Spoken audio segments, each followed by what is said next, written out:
Today's scripture is Alma 24, 17 through 19, and it has multiple object lessons from a shovel to a sword to fire.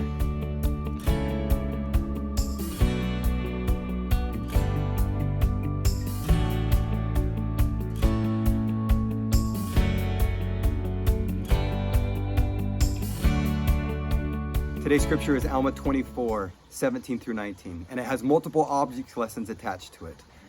A shovel, a sword, fire. It teaches some profound principles of how to come to Jesus Christ.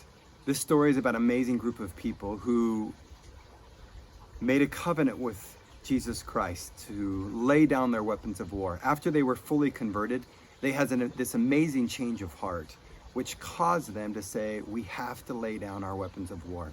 In Alma 24, 17 to 19, it teaches a powerful lesson about what they did with their weapons of war when they were fully converted to Jesus Christ. Pay attention to what they did with their weapons of war, with the things that caused them to separate themselves from God. In Alma 24, 17 through 19, it says, "And now it came to pass that when the king had made an end of these sayings, and all the people were assembled together, they took their swords and all the weapons which were used for the shedding of man's blood, and they did bury them deep in the earth.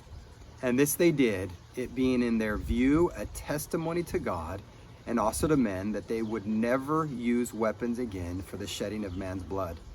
And this they did, vouching and covenanting with the Lord, with God, that rather than shed the blood of their brethren, they would give up their own lives, and rather than take away from a brother, they would give it unto him. And rather than spend their days in idleness, they would labor abundantly with their hands.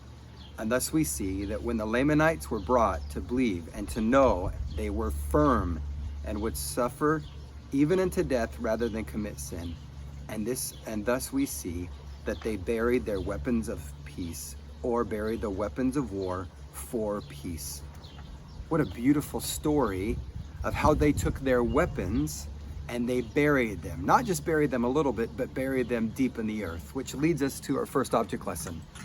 What is the purpose of a shovel? I can make a small hole with my hands, with some other tools, but if I want to make a deep hole, I'm going to take a shovel and I'm going to carve out a deep hole, a really deep hole. And then I'm going to take my weapons of rebellion, whatever those are, and I'm going to bury them deep in the earth. A little object lesson you could try with your family. I've written 3 different weapons on these pieces of wood. Addiction, envy. Probably my number one growing up, and it's the one I still struggle with the most, is pride. Not I'm better than somebody else, but doing my will instead of God's will. So if you think about these 3 weapons of war in our day, you may want to push pause and just talk about what are the other weapons of war that we have in our day that maybe our family or we struggle with. You could even get some blocks of wood or just little cards and write down those weapons. Then go and dig a hole. Dig a deep hole. Put those weapons inside of that hole. Throw them in. Now you could just cover it up with dirt. And that might be the first level of an object lesson, is bury them deep, covering them up. But the second level of the object lesson this week is to bury them deep, but before you cover them up, now make sure you're doing this under parent supervision, take fire and burn them. Now what's the purpose of burning them? What does burning do? Burning destroys them. It gets rid of them. So bury them deep, burn them, and then cover them back with earth so that we can never ever touch them again. Now they were tested a little bit later when the Lamanites came and they started to kill them, and many of them kneeled down and suffered to die instead of breaking the covenant they made with God. The third part of this object lesson takes you to another place in Arizona. Hello everybody, welcome to our third part of our object lesson for burying our weapons of war deep in the earth. I hope you've enjoyed the first 2 parts of this object lesson. Right now I'm in the mountains of Superior, in between Superior and Globe, Arizona. And my wife and I have just been on a hike. We found this pretty crazy area, old mine shaft where they used to mine and go down deep for copper. You'll kind of see behind me the crates that are covering it. I'll show you how deep it is in just a second. But the third part of this is to take these weapons of war. Now this is a fake sword, but to take any of our weapons of war and bury them deep. The first two ways that we've shown you, they work.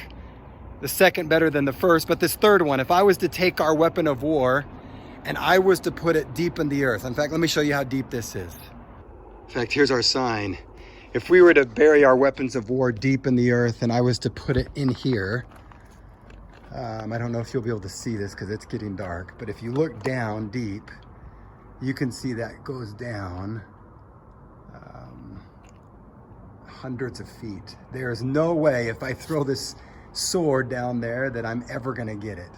So when we bury our weapons deep in the earth, this might be the ultimate way of burying them so they never, ever, ever can come up and get us again. So can I invite you after these 3 object lessons?